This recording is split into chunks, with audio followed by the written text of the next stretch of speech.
Friends, कैसे हो? I hope आप सब अच्छे होंगे। देखो, मैं आज से आपको क्या करूँगी, जो जितने भी सारे चैप्टर्स हैं उसकी मैं एक 20 मिनट की सीरीज़ बनाने जा रही हूँ, जिसमें मैं one by one her chapter को क्या करूँगी 20 मिनट में आपका रिवीजन। 20 मिनट में रिवीजन के बाद आप सब क्या करोगे कि जो चैप्टर रिवीजन करते जाओगे उसके जस्ट तुरंत बाद आपको क्या करने हैं, जब आपको टाइम मिले आप 50 क्वेश्चन का क्या करोगे, टारगेट फिक्स करोगे कि हाँ आपको 50 क्वेश्चन को हर दिन डे बाई डे जैसे जैसे मैं इस सीरीज़ को बनाती जाऊँगी वैसे वैसे आप क्या करोगे, रिवीजन करोगे, एक टारगेट फिक्स करोगे। ठीक है, और आपको इस टाइम पे क्या है, डीमोटिवेट बिल्कुल भी नहीं होना है। जोर तोड़ से एकदम क्या करना है, अपना अच्छे से मेहनत करना है, स्टडी करनी है। और आपको क्या करना है, बस अपना एक ही मेन टारगेट होना चाहिए कि भाई आपको नीट निकालना है, बस दैट्स इट। इससे ज़्यादा आपको कुछ भी नहीं सोचना है और फोकस करना है जितना ज़्यादा हो सकता है। आप क्वेश्चंस प्रैक्टिस करोगे क्वेश्चंस की, उतना ज़्यादा क्या होगा, आपका जो मतलब क्वेश्चन प्रैक्टिस की जो स्पीड होगी वो क्या होगी, डे बाय डे इंक्रीज करती जाएगी। और आप लास्ट में क्या होगे, आपको अच्छा फील होगा। ठीक है, और सबसे पहले देखो इलेक्ट्रोकेमिस्ट्री चैप्टर को जो मैं स्टार्ट करने जा रही हूँ, फर्स्ट ऑफ ऑल मैंने इसमें क्या करा है कि सारे जितने भी चैप्टर्स हैं मतलब वन बाय वन मैं सबके नोट्स बनाती जाऊँगी और 20 मिनट में आपका रिवीजन कराऊंगी। ठीक है, इन रिवीजन करने के बाद आपको कुछ नहीं करना, आपको सिर्फ जो भी आपने एक बुक फिक्स कर रखी होगी उससे आपको क्वेश्चंस की प्रैक्टिस करनी है। ठीक है, और डीमोटिवेट तो बिल्कुल भी नहीं होना है, क्योंकि मोटिवेट होंगे तो आपको कुछ भी ये है कि आपका जो टारगेट होगा वो रह जाएगा उल्टा, और आपको अच्छा फील बिल्कुल भी नहीं होगा। अपने लिए पढ़ रहे हो, किसी और के लिए नहीं पढ़ रहे। अगर अपनी लाइफ ये है कि भाई लाखों में कमाने हैं, अच्छा कमाना है, अच्छा टारगेट करना है, तो आप क्या बोलते हैं, कंटिन्यू रहना अपनी मतलब स्टडी कंसिस्टेंसी से बनाए रखो। कंसिस्टेंसी बहुत ज़्यादा वो है, मैटर करती है। भले ही आप दिन में 8 घंटे पढ़ो, 10 घंटे पढ़ो, लेकिन एवरीडे पढ़ो। ये नहीं कि आप आज 8 घंटे पढ़ रहे हो, कल आप 5 घंटे पढ़ रहे हो, इस तरीके से नहीं। आपका स्टार्टिंग में मैं थोड़ा टाइम ले रही हूँ जिससे आपको थोड़ा अच्छा लगे। ठीक है, मैं इस सीरीज़ को स्टार्ट करने का मेन मोटो ये है कि आपका मतलब आप सारे क्या करो, हर चैप्टर को कम टाइम में रिवीजन करके अच्छे से अच्छे रिवीजन करो और अच्छे से अच्छे जो मतलब क्वेश्चंस की प्रैक्टिस कर सको। ठीक है, अब स्टार्ट करते हैं। देखो इलेक्ट्रोकेमिस्ट्री चैप्टर देखो, सबसे पहले मैं आपको बता देती हूँ। इलेक्ट्रोकेमिस्ट्री में जो फर्स्ट लॉ है उसे हम क्या बोलते हैं, फैराडे जो होगा उसका फर्स्ट लॉ क्या बोलता है, वेट जो होता है वो डायरेक्टली प्रोपोर्शनल होता है किसके, चार्ज के होता है। तो डब्ल्यू इजकल टू क्या होता है, जो वेट जो होता है डायरेक्टली प्रोपोर्शनल आपका क्या हो गया, चार्ज के हो गया। जब ये डायरेक्टली प्रोपोर्शनल का निशान हटाएंगे तो हम क्या आ जाएगा, यहाँ पे जेड आ जाएगा। जेड क्या होता है, कांस्टेंट होता है। ठीक है, तो डब्ल्यू इजकल टू क्या आ गया आपका, जेड आई टी आ गया। जेड जो होता है वो क्या होता है आपका, इक्विवेलेंट वेट अपॉन 96500 ये होता है। ठीक है, यहाँ पे तो जो फॉर्मूला आपका यहाँ से जो बन जाएगा फाइनल, वेट इजकल टू मतलब डब्ल्यू इजकल टू जो वेट ऑफ द सब्सटेंस होता है, यहाँ पे देखो मैंने साइड में लिख भी रखा है। वेट क्या हो गया आपका, वेट ऑफ दिस डब्ल्यू क्या हो गया, वेट ऑफ द सब्सटेंस जो होगा equal to equivalent weight upon 96500 into I T हो जाए। क्योंकि जो क्यू बराबर होता है वो किसके वो होता है, क्यू बराबर होता है आपका आई टी के। तो आई यहाँ पे जो होता है वो करंट होता है और टी क्या होता है, टाइम होता है। इसलिए जो फॉर्मूला बन जाएगा वेट ऑफ द सब्सटेंस जो होगा मतलब डब्ल्यू जो आ जाएगा वो इक्विवेलेंट वेट अपॉन 96500 इंटू आई इंटू टी। ठीक है, इसको यहाँ पे जो है मैंने इसको यहाँ पे लिख भी रखा है। नेक्स्ट देखो आगे करते हैं हम। फाइनल जो फॉर्मूला आ जाएगा W equal to equivalent weight upon equal to 965 Q upon 96500 ये आ जाएगा। तो फेराडे सेकंड लॉ क्या बोलता है, फेराडे सेकंड लॉ ये है कि जो किसी भी सब्सटेंस जो होगा, किसी भी कोई भी जैसे कॉपर दे रखा है, एजी दे रखा है, मतलब फ्यूल है, कोई भी मतलब आपकी मेटल्स दे रखी होगी, उसका जो वेट होता है अपॉन उसका क्या होता है, इक्विवेलेंट वेट। वो वेट ऑफ जो भी आपके दो एलिमेंट्स दे रखे होंगे, मॉलिक्यूल्स दे रखे होंगे, जैसे एजी हो गया, कॉपर हो गया और हाइड्रोजन हो गया, इसको क्या है, इसके बराबर करना है आपको। Weight upon equivalent weight equal to weight upon A G upon उसका इक्विवेलेंट वेट और वेट ऑफ एच पॉजिटिव यहाँ पे अपॉन इक्विवेलेंट वेट। ठीक है, इनको बराबर करना है। अब देखो यहाँ पे नेक्स्ट जो आ जाएगा वो आपका क्या होगा, देखो नेक्स्ट जो होगा Na into moles of anode is equal to Na of cathode into moles of cathode. ये जो होगा आपका नेक्स्ट फॉर्मूला होगा। Na जो यहाँ पे है वो नंबर ऑफ वैलेंसी फैक्टर्स होते हैं। ठीक है, वैलेंसी फैक्टर जैसे कि आपका HCl दे दिया तो यहाँ पे आप H positive plus Cl negative, तो यहाँ पे वैलेंसी फैक्टर इसका क्या हो जाएगा, 1 हो जाएगा। उस एनोड के number of moles is equal to number of moles of cathode, इन्हें जो Na कैथोड दे रखा है वह नंबर ऑफ वैलेंसी फैक्टर जो होता है वो कैथोड का इंटू जो नंबर ऑफ मोल्स दे रखे हैं एनोड के। ठीक है, ये मल्टीप्लिकेशन में इसके साथ आ जाएगा। तो ये फॉर्मूला हो जाएगा, मतलब कि फॉर्मूले रिवीजन कर लोगे आप सारे तो उससे आपके सारे क्वेश्चन जो है बहुत इजीली निकल जाएंगे और आपको प्रॉब्लम भी नहीं आएगी। ठीक है, सारे जितने भी फॉर्मूले हैं मैंने उनको बहुत ब्रीफ में क्या है आपको ओपन करके दिखाया है। ठीक है, हमने अभी ये फॉर्मूला पढ़ा था कि जो वेट होता है W इजिकल टू, आपको क्या बताया था मैंने, ZIT बताया था। वेट क्या बताया था मैंने, वे किसी भी उसका वेट ऑफ द सब्सटेंस जो होता है वेट अपॉन जो is equal to Z I T. Z क्या होता है, इक्विवेलेंट वेट अपॉन 96500 आ जाएगा इंटू आई टी आ जाएगा। तो ये जो इक्विवेलेंट वेट है इसको क्या हो जाएंगे, वेट के, इसके वेट ऑफ द सब्सटेंस जो है इक्विवेलेंट वेट के इसके अपॉन में मैं ले गई यहाँ पे। तो ये जो आई टी है, आई टी किसके बराबर होता है आपका क्यू के, क्यू अपॉन जो 96500 है 96500 इसके बराबर हो जाएगा। तो यहाँ पे जो इस ये है डब्लू अपॉन इक्विवेलेंट वेट, मतलब कि इसको मैं यहाँ पे लेके चलेगी और आई टी को मैं किसके बराबर रख दिया, क्यू के बराबर अपॉन 96500।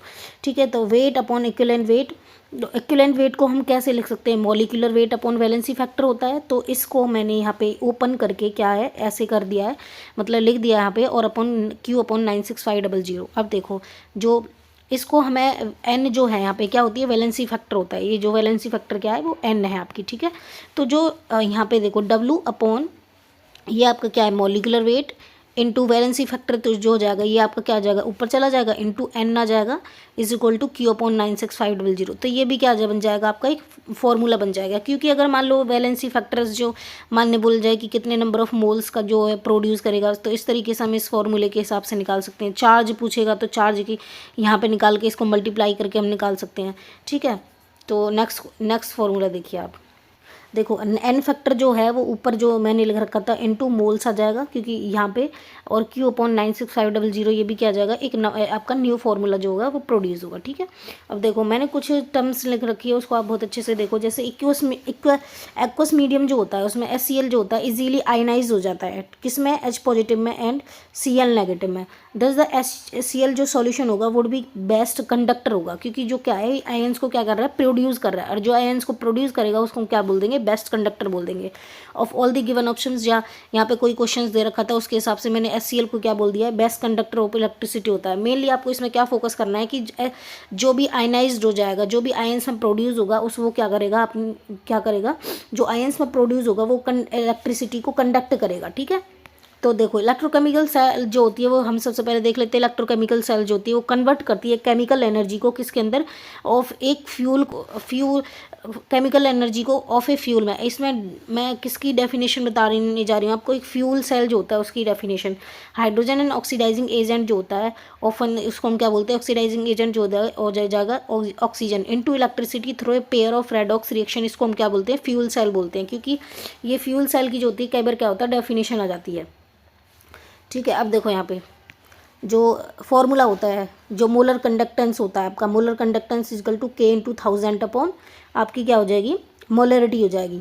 तो ये जो होता है ये किसका सिंबल होता है आपका, मोलर कंडक्टेंस का होता है। K क्या होता है, कंडक्टिविटी होता है, और इंटू 1000 अपॉन M क्या हो जाएगा, आपकी मोलरिटी हो जाएगी। ठीक है, तो फॉर्मूला आपका ये बन गया। इससे हम क्या बोल सकते हो, और जो नेक्स्ट बनेगा वो कंडक्टिविटी जो होती है आपकी, मतलब जो ये K है वो कंडक्टिविटी क्या होती है, इन्वर्सली प्रोपोर्शनल होती है 1 अपॉन रजिस्टिविटी के। ठीक है, तो यहाँ पे ये छोटी छोटी टर्म को ध्यान में रखना है आपको कि जो कंडक्टिविटी क्या होती है, रजिस्टिविटी क्या होती है, मोलर कंडक्टिविटी क्या होती है, इक्विवेलेंट कंडक्टिविटी क्या होती है, तो इसी के अकॉर्डिंग आपको सारे उसको याद रखना है। अब देखो आयनिक मोबिलिटी जो होती है ऑफ एल्कली मेटल्स की क्या करती है, ions in aqueous solution is maximum, क्योंकि डाउन द ग्रुप जो होती है वो आयनिक मोबिलिटी क्या करती है, एल्कली मेटल्स की क्या करती है, इंक्रीज करती है। ठीक है, नॉर्मली क्या होता है डाउन द ग्रुप जब रिएक्टिविटी होती है वो क्या करती है, डिक्रीज करती है in the standard reduction potential. अगर स्टैंडर्ड रिडक्शन पोटेंशियल वाली जो आपकी वो दे रखी है एक सीरीज़ होती है, वो आपको अगर याद करनी है तो कमेंट सेक्शन में बता देना, मैं उसको एक अच्छे से आपको ट्रिक के हेल्प से आपको याद करा दूंगी। तो इसमें जो ऑप्शंस जैसे दे रखा है आपके एग्जांपल होंगे, ये जो स्टैंडर्ड रिडक्शन पोटेंशियल जो होता है उसकी रिएक्टिविटी जो होती है, प्लेटिनियम हो गया, गोल्ड हो गया, सिल्वर, कॉपर, ये आभूषण वाली जितनी भी वो होती हैं आपकी, ये जो नॉर्मली डाउन द क्या करती है, इनकी रिएक्टिविटी डिक्रीज़ करती है। मेटल्स जो होती हैं वो हाईली क्या होती हैं, रिएक्टिव होती है देन हाइड्रोजन। जितनी भी मेटल्स होती हैं वो हाईली क्या होती हैं, रिएक्टिव होती हैं देन हाइड्रोजन से, एक्सेप्ट किसको छोड़ के, AU, PT, AG और कॉपर, इन सबको छोड़ के। ठीक है, अब एक फॉर्मूला आता है जो कि देखो इस पे ज़्यादातर क्या होता है, नीट के अंदर क्वेश्चन पूछा जाता है। ई सेल जो होता है, E equal to E naught cell minus 0.059 upon N log KC। ठीक है, तो लॉग KC जो होता है इसमें क्या होता है, ये बराबर होता है प्रोडक्ट अपॉन रिएक्टेंट के, या फिर हम ये भी बोल सकते हैं कि ऑक्सीडेशन अपॉन रिडक्शन के भी इक्वेलेंट हो सकता है। ठीक है, तो आप यहाँ पे मैंने इसको लिख दिया है KC को, ई सेल जो होता है, ई सेल हो गया, एक ई नॉट सेल हो गया। ई नॉट जो होता है इक्विलिब्रियम पे ई नॉट सेल की वैल्यू क्या होती है, 0 होती है। कंडक्टेंस सी जो होता है वो क्या होता है, इन्वर्सली प्रोपोर्शनल होता है रेजिस्टेंस के। तो कंडक्टिविटी जो थी वो इन्वर्सली प्रोपोर्शनल थी रेजिस्टिविटी के, और जो कंडक्टेंस है वो इन्वर्सली प्रोपोर्शनल आपके किसके, रेजिस्टेंस के। ठीक है, अब यहाँ पे देखो कंडक्टेंस जो होता है वो इन्वर्सली प्रोपोर्शनल होता है कंसंट्रेशन के, और डायरेक्टली प्रोपोर्शनल किसके होता है, डाइल्यूशन के। और जो कंडक्टेंस होता है वो डायरेक्टली प्रोपोर्शनल होता है टेम्परेचर के। ये छोटी छोटी जो टर्म्स हैं इनको आप क्या करना, याद कर लेना, क्योंकि एग्जाम में काफ़ी बार इनसे क्वेश्चंस पूछ लिए जाते हैं। ठीक है, अब देखो कंडक्टिविटी जो जैसे भी पीछे पढ़ा था, जो रजिस्टिविटी होती है इन्वर्सली प्रोपोर्शनल होती है कंडक्टिविटी के। रेजिस्टेंस जो होता है वो इन्वर्सली प्रोपोर्शनल होता है आपके। ऐसी देखो कंडक्टिविटी जो यहाँ पे कापा जिसको हम बोलते हैं वो इन्वर्सली प्रोपोर्शनल होती है किसके, रजिस्टिविटी के। ठीक है, तो जो कंडक्टिविटी रेजिस्टेंस जो ये रो है, जो रो आर रेजिस्टेंस जो होता है वो उसका फॉर्मूला होता है resistance equal to rho into L by ए।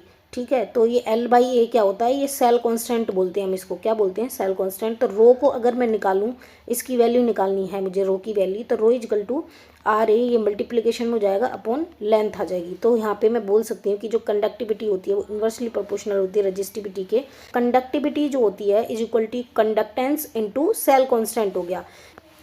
आगे देखिए कंडक्टिविटी जो होती है के जिसको हम बोल रहे हैं वो कंडक्टेंस सी और जी दोनों से रिप्रेजेंट कर सकते हैं इंटू एल बाई ए।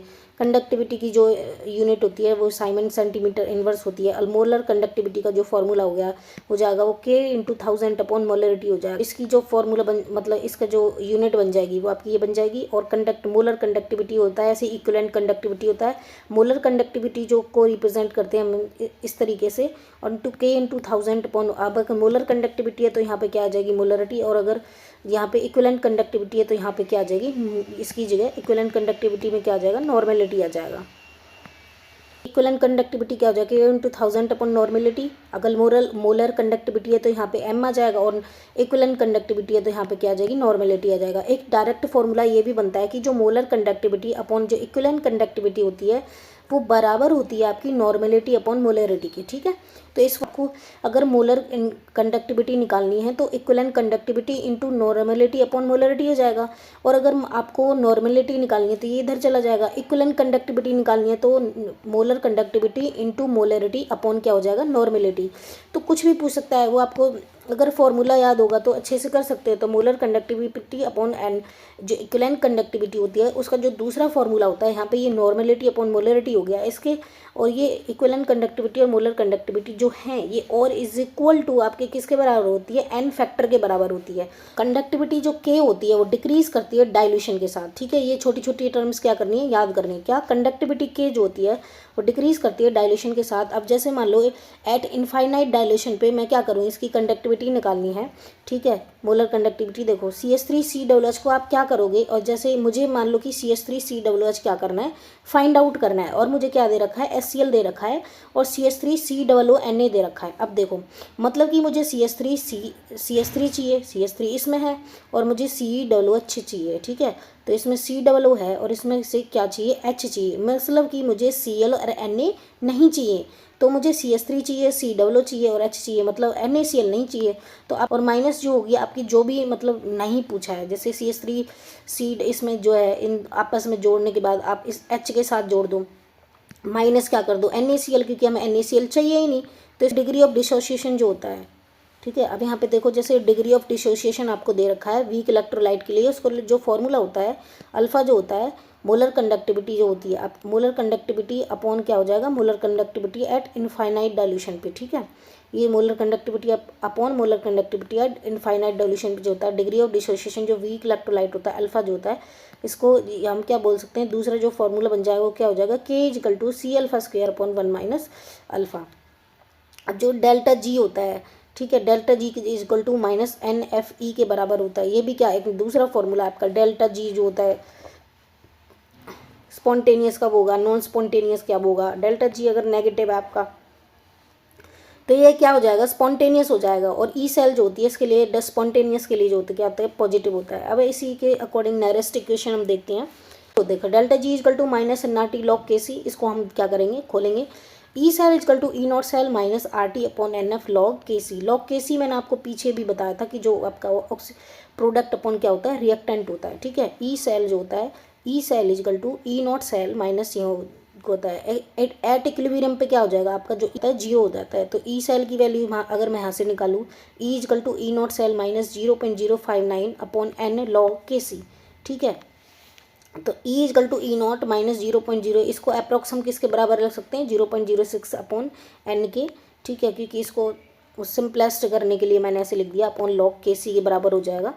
ठीक है, देखो इसको मैं किसके बराबर लिख सकती हूँ 2.303 R T upon N log, क्योंकि इक्विलिब्रियम पे क्या हो जाता है जीरो हो जाता है। और अगर प्रेशर की टर्म में देखूँ तो P1 अपॉन P2 हो जाएगा और इस इज इक्वल टू ये 0.059 upon N log P1 upon P2 हो जाएगा। मतलब ये वैसे इलेक्ट्रोलिटिक सेल के लिए देखो नॉन स्पॉन्टेनियस सेल जो होते हैं वो डेल्टा जी, इलेक्ट्रोलिटिक सेल में जो नॉन स्पॉन्टेनियस सेल होता है उसमें डेल्टा जी जो होता है वो जीरो से क्या होता है छोटा होता है और ई सेल जो होता है वो नेगेटिव होता है। ऑक्सीडाइजिंग एजेंट जो होता है वो डायरेक्टली प्रोपोर्शनल होता है किसके रिडक्शन पोटेंशियल के। क्या याद रखोगे ऑक्सीडाइजिंग एजेंट जो होता है वो डायरेक्टली प्रोपोर्शनल होता है रिडक्शन पोटेंशियल के। अब यहाँ पे देखो reduction potential directly proportional to oxidising agent और directly proportional to oxidising power और इन्वर्सली प्रोपोर्शनल टू रिएक्टिविटी। ये बहुत ज़्यादा इंपॉर्टेंट है, इसको भी क्या करोगे आप अच्छे से याद कर लोगे। अगर ये सारी टर्म आपको पता है कि कौन किसके डायरेक्टली प्रोपोर्शनल है तो आपको क्या है क्वेश्चन करने में जब आप फाइंड आउट करोगे तो आपको ज़्यादा प्रॉब्लम नहीं आएगी। ई सेल जो होता है वो ई रिडक्शन माइनस क्या होता है ई ऑक्सीडेशन होता है। क्यू बराबर मैंने पहले भी बता दिया कि जो चार्ज होता है वो आई इंटू टी के बराबर होता है और क्यू बराबर एन ई भी होता है। तो मतलब अगर मान लो क्वेश्चन में पूछने लग जाए कि आप करंट निकालना है और नंबर ऑफ इलेक्ट्रॉन्स दे रखे हैं आपको, तो आप क्या करोगे क्यू बराबर आई टी करोगे और क्यू की वैल्यू किसके बराबर होती है एन ई के, और करंट निकालना आई तो इसको टी को क्या ले जाओगे इसके अपॉन में लेके जाओगे तो N E upon T equal to किसके बराबर आ जाएगा आई के बराबर आ जाएगा। यहाँ पे जो नंबर ऑफ इलेक्ट्रॉन जो होते हैं एन जो होता है वो नंबर ऑफ इलेक्ट्रॉन्स दे रखा है एन, और ई जो होता है वो चार्ज ऑफ इलेक्ट्रॉन होता है 1.67 इंटू 10⁻⁻19 आ जाएगा। ये मैं आपको पहले भी बता चुकी हूँ कि एट इक्विलिब्रियम पे जो ई सेल की वैल्यू होती है वो कितनी होती है जीरो होती है। डेल्टा जी जो फॉर्मूला होता है minus N R T log K C के बराबर होता है। कंडक्टिविटी जो होती है स्ट्रॉन्ग इलेक्ट्रोलाइट के लिए डिक्रीज करती है डाइल्यूशन पे। यहाँ पे देखो ये लिखा हुआ है जो conductivity of strong electrolyte decrease on dilution और इक्विवेलेंट कंडक्टिविटी जो होती है इंक्रीज करती है ऑन डाइल्यूशन पे। तो कंडक्टिविटी जो स्ट्रॉन्ग इलेक्ट्रोलाइट के लिए क्या करेगी डिक्रीज करेगी डाइल्यूशन के साथ, और इक्विवेलेंट कंडक्टिविटी जो होगी इंक्रीज करेगी किसके साथ डाइल्यूशन के साथ। अब ये फॉर्मूला मैं आपके पहले भी बता चुकी हूँ इक्विवेलेंट कंडक्टिविटी के इंटू 1000 अपॉन नॉर्मेलिटी, और ये के जो के होता है वो कंडक्टेंस इंटू सेल कॉन्स्टेंट होता है, जिस सेल कॉन्स्टेंट को मैंने पीछे भी बताया था L/A के बराबर होता है। ठीक है, equivalent conductivity conductance into 1000 into जो आपका ये होता है सेल कांस्टेंट जो होता है अपॉन क्या हो जाएगा नॉर्मल। एक फॉर्मूला आपका ये भी होता है। ठीक है, तो इसको भी आप याद कर लोगे। यहाँ पे देखो equivalent conductivity is equal to conductance की किसके बराबर होता है 1 अपॉन रजिस्टेंस के, तो कंडक्टेंस की जगह 1 अपॉन रजिस्टेंस लिख सकती हैं into 1000 into cell constant upon में एन।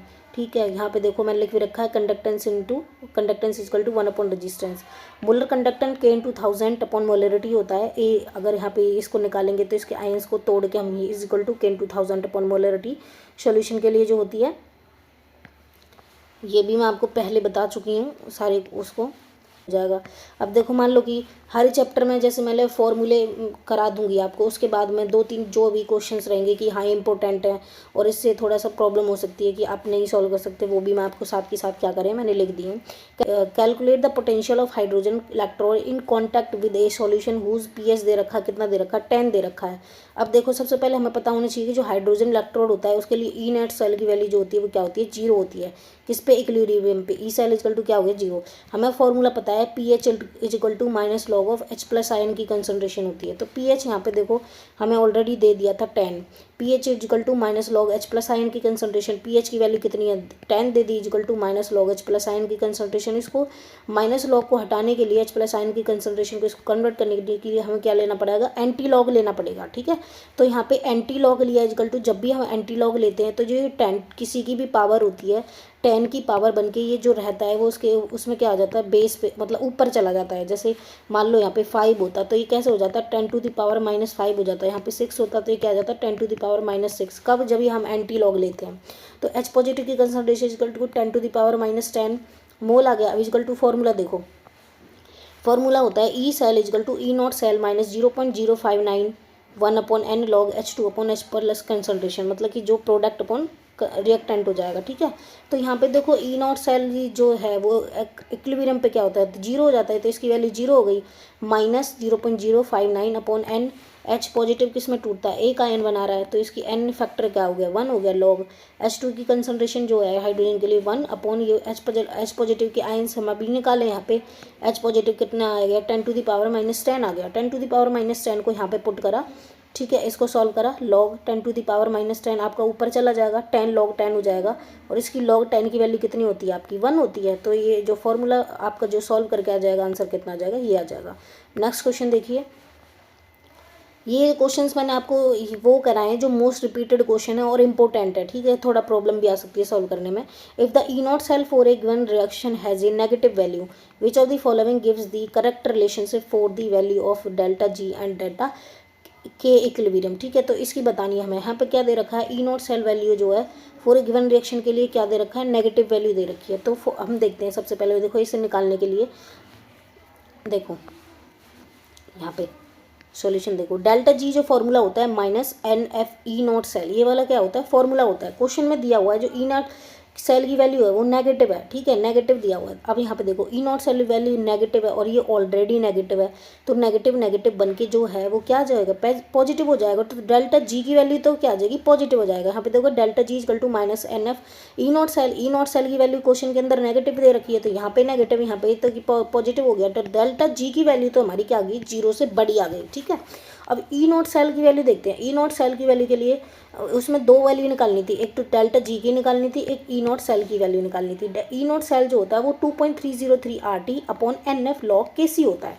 ठीक है, अब यहाँ पे देखो ई नॉट सेल की वैल्यू को क्या दे रखा है, नेगेटिव। अब ये नेगेटिव है यहाँ पे, तो यहाँ पे देखो मैंने इसको हिंदी में भी करके लिख दिया है जिससे आपको कुछ प्रॉब्लम ना हो। देखो ये नेगेटिव है, होल वैल्यू नेगेटिव हो गई, तो ई नॉट सेल वैल्यू जो है वो भी नेगेटिव हो जाएगी, मतलब एक से छोटी हो जाएगी। अगर नेगेटिव में आ रहा है तो इट मीन्स जीरो, वो क्या हो जाएगा, जीरो से छोटा है। जीरो से छोटा क्या है, मतलब नेगेटिव में आ गया, नेगेटिव में आ गया। यहाँ पे ये देखो नेगेटिव में आ रहा है, तो पूरी वैल्यू क्या हो जाएगी, नेगेटिव में। तो डेल्टा जी जो आएगा वो तो आ जाएगा पॉजिटिव, बट जो डेल्टा ई के इक्विलिब्रियम पे जो ई नॉट सेल की वैल्यू हो जाएगी वो क्या हो जाएगी, मतलब कि नेगेटिव हो जाएगी।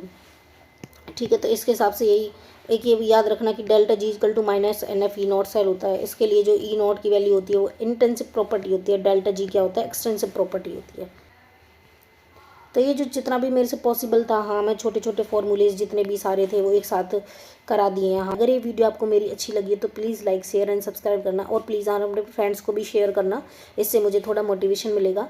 और मैं इस 20 मिनट की सीरीज़ होगी या 25 की लास्ट, इसमें क्या करूँगी, मैं हर चैप्टर के आपके सारा रिवीजन करा दूँगी। एक तरीके से रिवीजन करके आप 1 बाय 1 अपने एक टारगेट फिक्स करेंगे कि हाँ मेरे को आज 50 क्वेश्चन केमिस्ट्री के करने हैं, एटलीस्ट आपको 35 या 45 क्वेश्चन जो हैं आपको फिजिक्स के करने हैं, और आपके कम से कम 100 क्वेश्चन आपके बायो के होने चाहिए। जितने ज़्यादा क्वेश्चन प्रैक्टिस करोगे उतनी आपकी जो सिली मिस्टेक्स हैं वो आपकी क्या होंगी, दूर होंगी, और आपका क्या करोगे, अच्छे से अच्छे नंबर लेके आओगे। Thank you.